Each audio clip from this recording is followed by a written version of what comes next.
એટલે હું બનાવ્યું ના એકલી એકલી ખાવા મળી હતી. આ જો ને રોટલી પડી હતી હાંજની. હાલે લે તે મેં કટકા કરીને સાસ નાખી અને કોથમરી મીઠું મરચું નાખીને વઘારી નાખી ખાટી નાખી ઢોકળી. હાલે લે તે ખાટું શાક બનાવી નાખી બોલા મસ્તી મજાનું રાઈ રાઈ ખાવાનું હતા.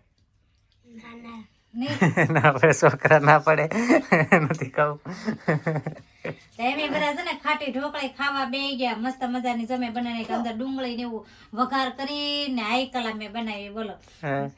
આ પડી હોય તો કઈ નાખી ન દેવાય. તારા ભાવ કેટલો છે ઘઉંનો મોંઘા ભાવ છે તો એટલે મોંઘા વેસ્ટ માંથી બેસ્ટ બનાવવાનું. હા વેસ્ટ માંથી બેસ્ટ બનાવાય ને. આગળ તો ના પાડતો થો હવે કે નાખો એ વિડિયો ચાલુ છે ને ત્યાં સુધી ઘડી ખાઈ લેવાનું. તો છે ને આપણે ઢોકળી બનાવી નાખી છે એટલે આમ તો રોટલી વઘારી નાખી છે ખાટી મતલબ આમ શુદ્ધ ભાષામાં સમજો ને તો રોટલી ખાટી વઘારી નાખી છે પડી થી ને આપણે ઘા ન કરી દેવી પડે એમ કે ખાઈ લેવી.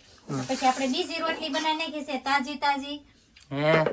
ચંડી હા તાજી તાજી રોટલી ઈ બનાવી નાખી છે ને શાક આપણું સરસ મજાનું જોવો શાક બનાવ્યું. હા બનાવ્યું તો ખરું. હું ડુંગળી બટેટાનું શાક મારે કિશન ફેવરિટ શાક ડુંગળી બટેટાનું શાક. ચાલો બધા ડુંગળી બટેટા ખાવા જરૂર આવજો અને કોનું કોનું ફેવરેટ ડુંગળી બટેટા છે ને એ કોમેન્ટ કરી દેજો અને આ કોનું ફેવરેટ છે ઈ તો જરૂરથી કોમેન્ટ કરજો. હું કે અમને બધાને જો ભાવે એમ બધા ખાઈએ અમને બધાને બહુ ભાવે. એક મારો માથારો છે ને એક મારો વર ઈ જ નો ખાય કાઈ વસ્તુ ઈ થા ઢોળીને બહુ થાય. આ નહીં ભાવતું ફલાણું નહીં ભાવતું ઢીકણું નહીં લાગતું પણ છે ને ઈ તો હું છે ને ટીપી ટીપી દાવ ને એટલે બહુ હારી ના થાવ માં હરિચંદ્ર જેથી હું વી ગઈ ને માથે પ્યારી થઈ ગઈ ને ભગવાનને તેથી તમને ખબર પડશે. જીતી ત્યાં લગી મારા નખરા ઉઠાવી લ્યો મેરા પછી તો કંધાય તમને નહીં. પણ તારા તો અનલિમિટેડ નખરા છે મારે કેમ ભેગું કરવું.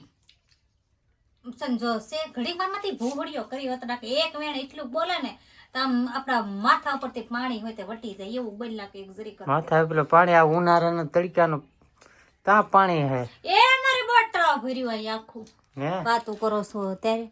તો હાલો બધાઈને કઈ જમવા ખાટી ઢોકળી તો આવજો.